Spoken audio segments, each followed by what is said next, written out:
today's video, the Seachem sliced Tidal line of filters. Today we're going to talk about why I think they're the best.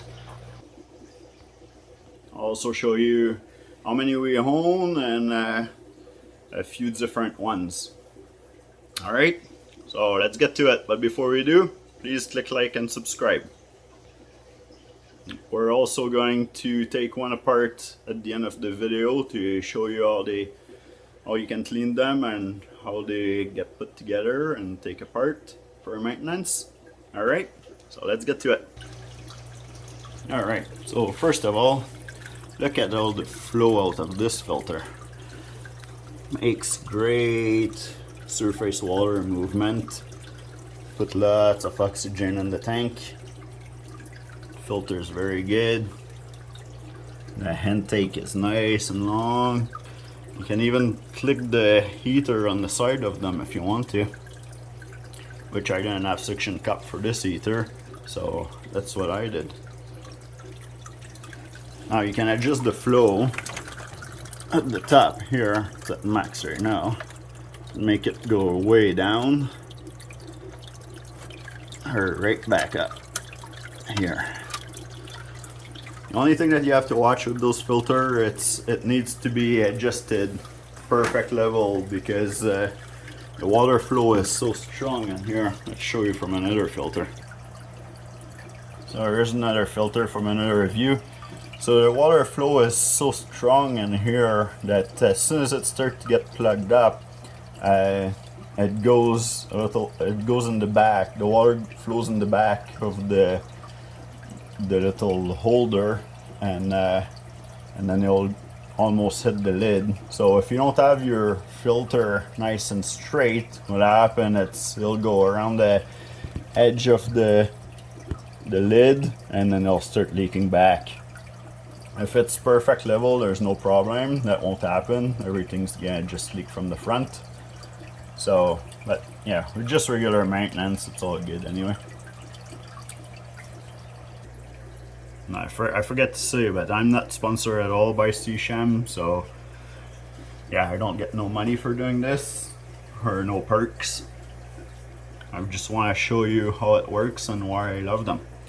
So here you can see there's an adjuster at the bottom and an adjuster at the top.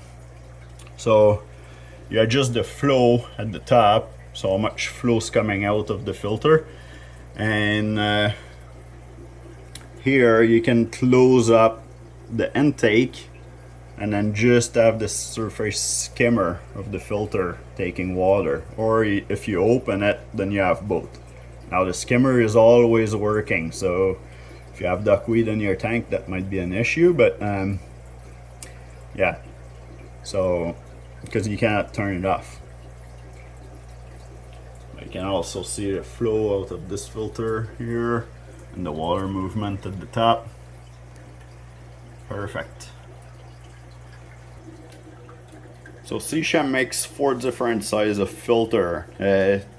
35 gallon, which I don't have one to show you here.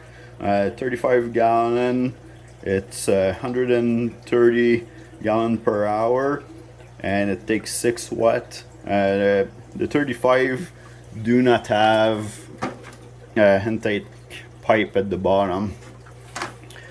That's the only one that doesn't. Next one there is, it's a 55 gallon or Tidal 55, which this is the Tidal 55 gallon. We have it on a 20 gallon tank. When we had the smaller fish in here, we used to put the flow pretty low. Now it's at maximum flow. This is an indicator on the side here showing you if it starts to get plugged up, and then yeah, there's the adjuster on all of them, but for the flow. And then those ones that have the intake pipe at the bottom also have the shut off at the bottom here for the intake. There's a couple ram in this tank, planted tank. Alright, so that's a flow here too. perfect little filter. So the 55 is 250 gallon per hour, and it also just takes 6 wets. Alright, and then the next size up from the 55 is the Tidal 75, which is this one, Tidal 75. Also have the adjuster at the bottom for the intake pipe, and at the top for the flow. Tidal 75 is 350 gallon per hour, and it's a 8 watt.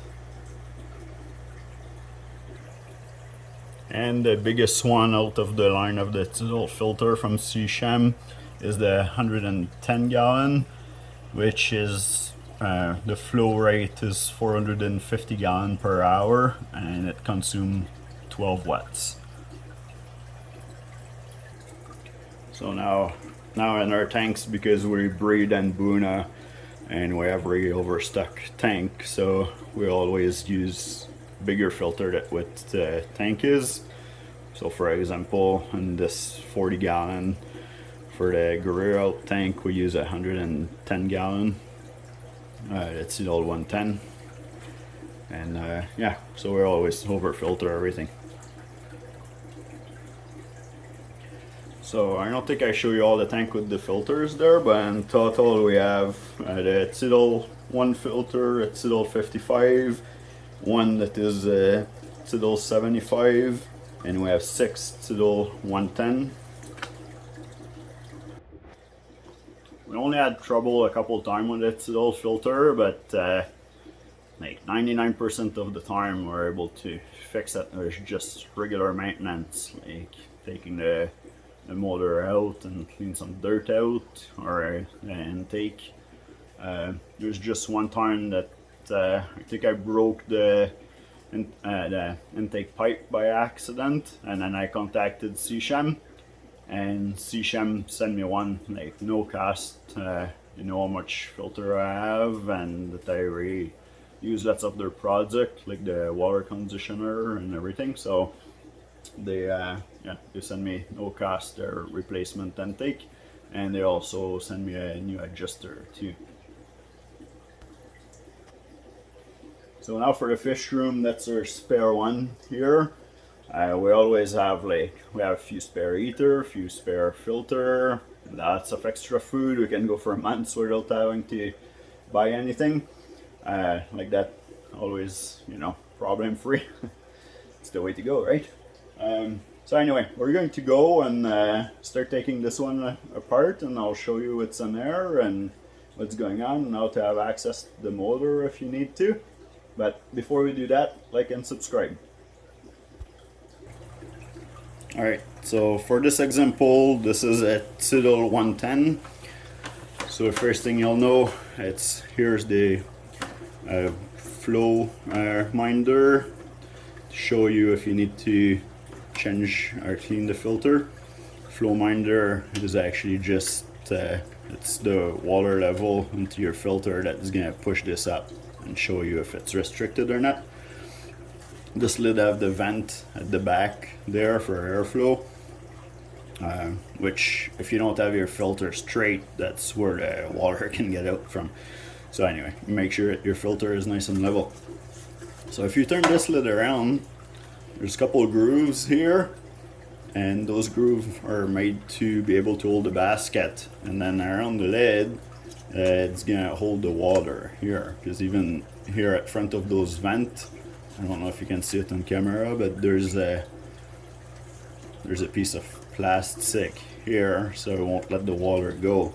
So of course you have to empty your, pull your basket out slowly, so you let the water go mostly into your filter, and then after that the remaining you can put it here, transport it to the sink, and yeah, like that you don't do a big mess around the house, or you don't need to bring a bucket with you. So the filter minder to show you if you have too much restriction from your filter, actually the water is gonna run in the groove here. when it's restricted. And then it runs into that groove, and there's a hole at the bottom, so you'll run in here, bring your minder up, and then if there's too much water, it doesn't want to let you leak on the side, so it's actually like, here there's a little piece of plastic, I don't know if you can see it, but anyway, it's a little bit lower than the side, so it'll go over top of that piece of plastic into this hole here, and then it just drains out of the bottom here, so like that you're mess free, right? This filter comes with media, so a media bag full of media. We always had more media on hers, but you don't really need to, there's plenty. Here's the adjuster here for your flow, and then here there's a lock for the basket. So you will unlock the basket, and you can pull it with the tab on each side. Your basket have a groove at the bottom. This is where a sponge is, so the water flows through here. This groove and this groove here, that's the two that clicks on the lid. So you can actually click, and you will hold your basket like this. So that's what the inside looks like. I don't know if you can see that, but anyway. So at the bottom of this container here, there's the sponge, or coarse sponge, and that's it. So they're pretty easy to clean. So you just run that under tap water if you want to, or aquarium water, whatever you prefer. I use tap water, no problem with that. As long as you don't let it, I think it takes like 30 seconds or a couple minutes for the tap water with chlorine to start killing your bacteria. So you can rinse that really quick and give it a couple squeeze, put it back in, and then put your media back in. If the bag's too dirty, you can also go under the tap or in a bucket with aquarium water, and then squish it around and move it around, drain it, clean it up. Perfect. Here's a little adjuster here to adjust the level for your filter. This actually goes into this groove here. It goes like this. It's nice and secure, and then you just adjust it for the level of your aquarium. Right, your aquarium goes in the center here, so that'll push against the back glass. There's a little O-ring here, so you don't scratch the back of your glass.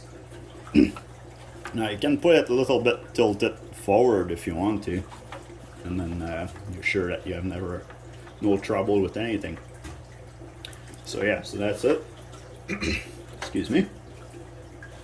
So now here, you can see at the bottom, this is what closes your intake pipe at the bottom with the strainer. So you can close it or you can use it. And then I always, from those grooves here, you always take the surface water of your tank.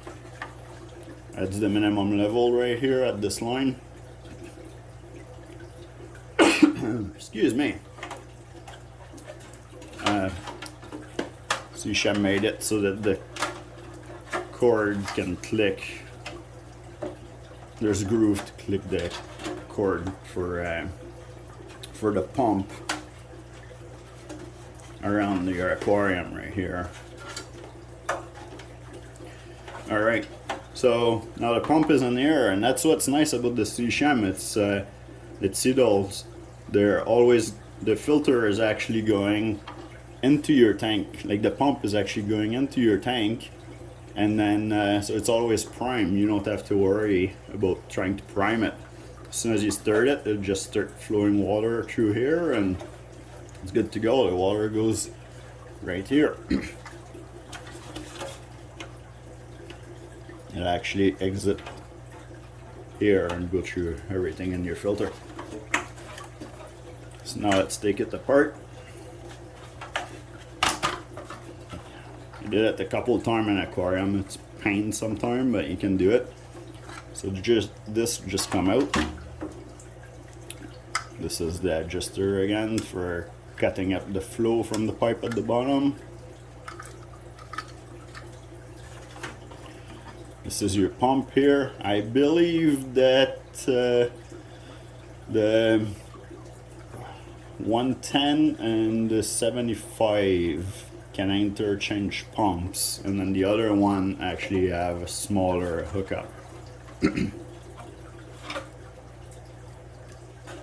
So if you take this off, now you just have to slide. You can take the cord out too. Now you can just slide the pump, I believe, on the outside towards here. So that's your pump here. You can buy the pump just by itself too if you need a replacement. This is what it looks like at the bottom. So the pump fits into those plastic grooves right here. It pumps the water through this hole.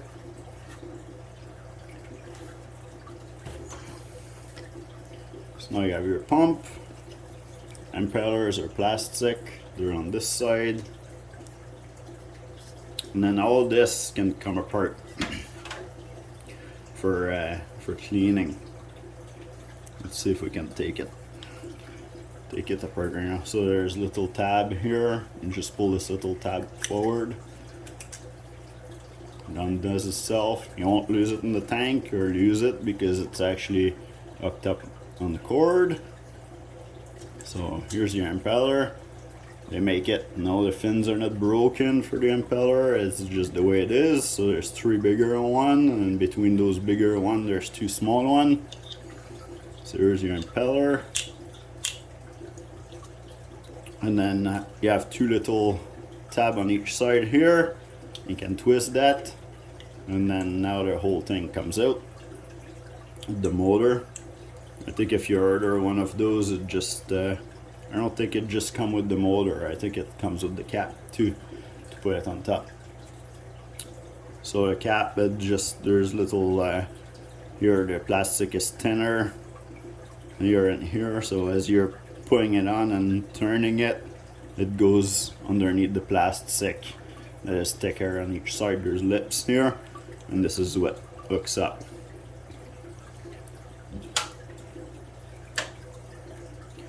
And then, forget, I might need a screwdriver for this one. Oh no, there's this here too at the back. Seachem helped me. I called them one time, so you lift this. I called them one time because I had one motor that wasn't working anymore, and then they explained to me over the phone how to take this apart, so I can take it apart and clean it. So you just pull the tab up, and then you turn this little arm, and I think it comes out here. It's supposed to anyway. No, of course if I did that it won't do it.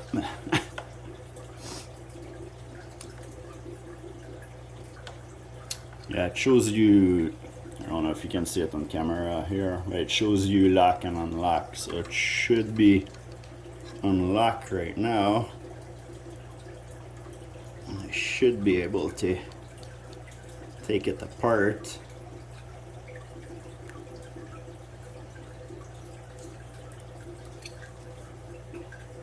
I don't know why it's being such a pain here. I did it before and with another one, it wasn't that bad.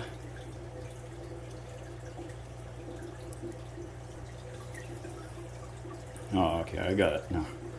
So it's just that back part here. The cover don't come apart. It's just this back part. You just have to keep wiggling it. Oop, there it goes. So now you can see right through. And that's your motor with your magnet inside that makes everything turn. And then this piece here, if you have a rattle or something like that, sometimes it could be this that's worn down. Now if you buy the motor assembly, it's the whole thing. But you can inspect it, or if it's stuck or hard to turn the impeller, that might just be some dirt stuck in here. But you can also test it by taking your motor in and then see if you have any play sideways or up and down. This one is nice and tight because it's brand new, of course. I'm not 100% sure if you can just get this part. I think it might be, I don't know if it comes with the motor or if you have to buy the assembly.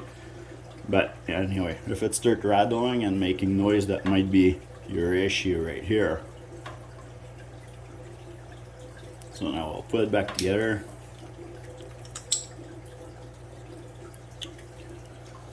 Oh yeah, here, I'll show you. There's a little hole here, and this is where the arm clicks in. Alright, so now here, you just put it on. If it's, as long as it's flush, you can turn it until you hear a little click. Now it's locked in place. I don't know if you can see that. There's an arrow here at the top, and it shows you unlock, and then a little sign of lock on the other side. So anyway, now it's back together. I can bring this back forward.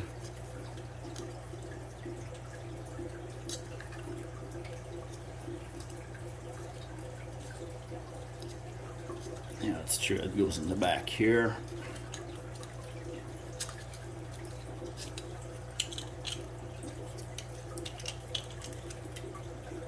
So it's actually like this. Alright, so there's a little hook at the bottom here. The hole here, you can see the little groove fits into the hook. Like this. And then after you're done your bottom, then you just have to click the top by just pushing it. Now it's clicked together, good to go. You can pull your cord back in. And now this is what's holding the motor in here. This is the input, the output. This is the input, so the water flows through here and get propulsed by here. And then that's what's clicking in here. So you'll slide your motor from the back. Sorry, everything's black, so it's very hard to see on camera, but anyway, you just push it until it clicks.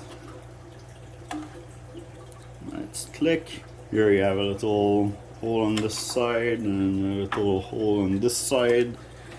Those are just for the clips on each side here. So those are just push clips. There's nothing to worry about. You cannot break it or nothing like that. You just push it, it clicks together, it's nice and solid, and then you would put your input pipe after that, and then you wrap your wire around.